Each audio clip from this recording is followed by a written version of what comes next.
21 წლის შემდეგ იგორ გიორგაძის მიმართ საერთაშორისო ძებნა შეწყვეტილია, როგორც ირკვევა გადაწყვეტილება ინტერპოლის გენერალურმა სამდივნომ ქართულ მხარესთან ყოველგვარი კომუნიკაციის გარეშე მიიღო. შესაბამის განცხადებას საქართველოს მთავარი პროკურატურა ავრცელებს.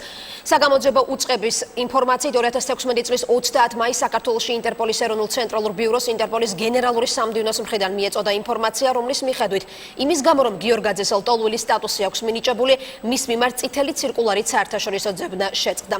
გადაწყვეტილების მიღებისას კი ინტერპოლის გენერალური სამდივნო 2015 წლის 18 თებერვალს ინტერპოლის აღმასრულებელი კომიტეტის მიერ დამტკიცებულ იმ ინსტრუქციებს დაეყრდნო, რომელთა საფუძველზეც პირი, რომელიც ლტოლვილი სტატუსით სარგებლობს, მის მიმართ წითელი ცირკულარით საერთაშორისო ძებნა შეწყვეტას ექვემდებარება.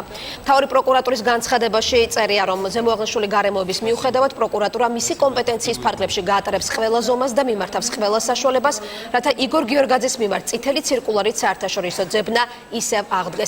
შეგახსენებთ, რომ იგორ გიორგაძის მიმართ საქართველოს გენერალური პროკურატურის შუამდგომლობის საფუძველზე წითელი ცირკულარი ძებნა 1995 წლის 20 ნოემბერს გამოცხადდა.